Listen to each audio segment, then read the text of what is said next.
IT శాఖ చేతిలో ధరణి, IT శాఖ చేతిలో ధరణి చూడు ఇక వస్తుంది రిపోర్ట్లన్నీ ప్రాజెక్టు డైరెక్టర్కే. ఇక ఐటీ శాఖ సంబంధించిన ధరలు ఉన్నాడంటే సర్కారు భూములు అంఫాట్గా చూడు ఎంత ఘోరం ఉందో.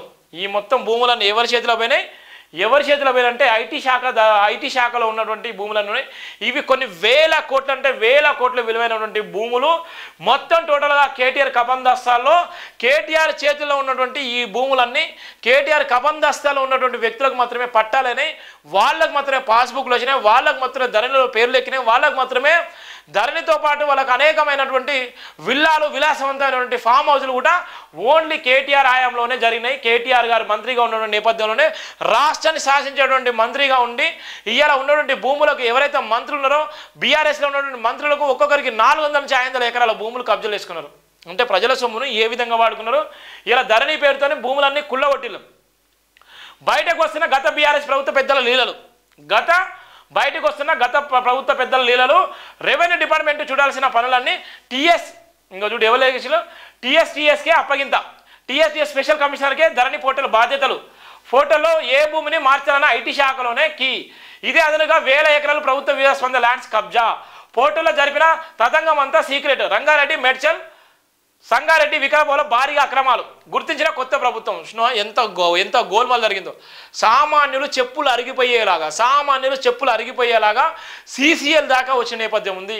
ఒకప్పుడు ఎంఆర్ఓ ఆఫీసు చుట్టే తిరిగినటువంటి రైతులు ఈరోజు సీసీఎల్ దాకా వచ్చినారంటే ఈ ప్రభుత్వం ఏ విధంగా మోసం చేసింది, ఈ ప్రభుత్వం ఎంత దారుణంగా మోసం చేసింది, ఈ ప్రభుత్వం ఎన్ని వేల కోట్ల విలువైనటువంటి భూములు చేసిందో అర్థమైపోయింది. అంటే కాంగ్రెస్ ప్రభుత్వం కాదు, బీఆర్ఎస్ ప్రభుత్వం, ఇక్కడ బీఆర్ఎస్ సంబంధించిన ప్రభుత్వం కాబట్టి బీఆర్ఎస్ ప్రభుత్వం ఎంత దారుణంగా చేసిందో. వేల కోట్లు లక్షల కోట్ల విలువైనటువంటి భూములు ఇక హంపాట్ చేసి సర్కారు భూములు హంపాట్ చేసింది ఎవరి చేతిలో ఉందంటే ఐటీ శాఖ నుంచే ఇచ్చినటువంటి నేపథ్యం కూడా ఉంది.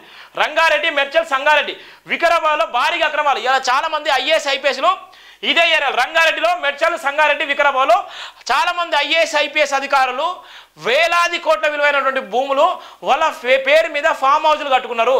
రేవంత్ రెడ్డి అన్న మీకు ఒకటే చెప్పేది, ఇవాళ ఉన్నటువంటి ఐఏఎస్ ఐపీఎస్లు గత ప్రభుత్వం రాకముందుకు బీఆర్ఎస్ ప్రభుత్వం లేనప్పుడు గత ప్రభుత్వం కాంగ్రెస్ హయాంలో కానీ గత ప్రభుత్వంలో ఉన్నప్పుడు ఏ విధంగా వాళ్ళ ఆస్తులు ఉన్నాయి, ఇప్పుడు బీఆర్ఎస్ ప్రభుత్వంలో 10 సంవత్సరాల్లో వాళ్ళ ఆస్తులు ఏ విధంగా ఉన్నాయి మీరు మొత్తం లెక్కలు తీయండి.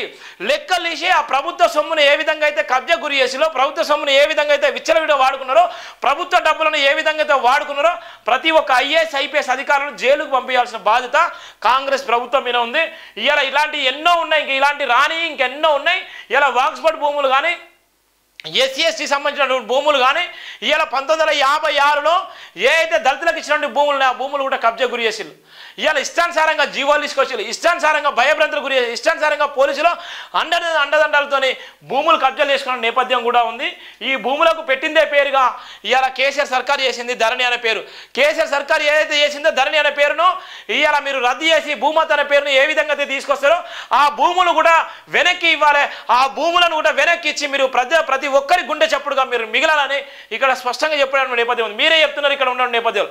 ఏ అయితే ఈ భూములన్నీ ఐటీ శాఖ పరిధిలో పెట్టుకొని వేలాది ఎకరాలు లక్షలాది ఎకరాలు కబ్జాలకు గురి చేసినటువంటి నాయకులను మీరందరూ కూడా జైల్లో పెట్టాలన్నటువంటి ప్రధాన వార్త కూడా మనం చూస్తున్నాం.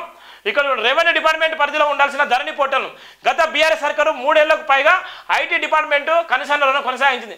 ప్రభుత్వ భూములు వివాదాస్పద ల్యాండ్స్ దేవాదాయ భూములు ఇట్లా దేనిలో మార్పులు చేర్పులు చేయాలన్నా అంత ఐటీ డిపార్ట్మెంట్ చెప్పు చేతుల్లోనే ఉండేది. ఆ డిపార్ట్మెంట్ చేసిందే శాసనం, ఆడిందే ఆటగా సాగింది. అసలు గ్రామ స్థాయిలో భూములు సమస్యలు ఏమున్నాయి, ఎలా పరిష్కరించాలి, ధరలో ఏం జరుగుతుందన్న విషయం కనీసం కొందరు కలెక్టర్లు కూడా తెలిసేది కాదు. ఫలితంగా పెద్ద ఎత్తున అక్రమాలు జరిగినట్లు కొత్త ప్రభుత్వ దృష్టికి వచ్చింది. ముఖ్యంగా రంగారెడ్డి మేడ్చల్ మల్కాజ్గిరి సంగారెడ్డి వికారాబాద్ జిల్లాలో 1000 ఎకరాల ప్రభుత్వ భూములు గత సర్కారులోని కొంతమంది పెద్దలు తమ అనుచరుల పేర్ల మీదకి ట్రాన్స్ఫర్ చేయించుకున్నట్లు కొత్త గవర్నమెంట్ ప్రాథమికంగా గుర్తింది. కాళేశ్వర రాష్ట్ర ఆర్థిక పరిస్థితి, విద్యుత్ సంస్థల పరిస్థితి లెక్కన ధరణి బాగోతాన్ని కూడా త్వరలో బయట పెట్టేందుకు రెడీ అవుతున్నది. ధరణి దందాతో ఉన్న వాళ్ళు ఎవరు, బాధితుల పరిస్థితి ఏమిటి, ఎన్ని ఎకరాల ప్రభుత్వ భూములను పట్టా భూములుగా మారాయి, వాటి విలువ ఎంత అనేది వెల్లడించనుంది. అసలు రెవెన్యూ డిపార్ట్మెంట్కు సంబంధం లేకుండా క్షేత్రస్థాయి రెవెన్యూ అధికారులు నివేదికలు ఏమి లేకుండా ధరణి పోర్టల్ మొత్తం ఐటీ డిపార్ట్మెంట్ పరిధిలో నడిపించడం వెనుక ఉన్న మతలాభేదన దానిపై కొన్ని రోజులుగా పూర్తి వివరాలను ప్రస్తుత ప్రభుత్వం సేకరిస్తున్నది. జియో బయటకు రాకుండా ధరణి తీసుకొచ్చినప్పటి నుంచి ఈ ప్రాజెక్టు బాధ్యతలు ఐటీ డిపార్ట్మెంట్ పరిధిలోని e governance Telangana state technological service TSTS special commissioner G వెంకటేశ్వరరావుకు అప్పటి బీఆర్ఎస్ ప్రభుత్వం అప్పగించింది. ధరణి ప్రాజెక్ట్ డైరెక్టర్గా ఆయనకు బాధ్యతలు ఇచ్చినటువంటి నేపథ్యం ఉంటుంది. నేడు 5 కలెక్టర్లు ధరణి కమిటీ భేటీ. నేడు 5 కలెక్టర్లతో ధరణి కమిటీ కూడా భేటీ అయ్యేటువంటి నేపథ్యం ఉంది. ఎంత మోసం అంటే అంత మోసం చేసిళ్ళు.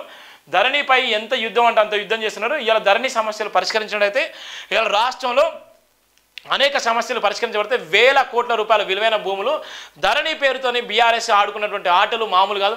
1960 నుంచి ఉన్నటువంటి కాస్తిలో ఉన్నటువంటి భూములు కూడా పట్టా చేయలేని పరిస్థితులు.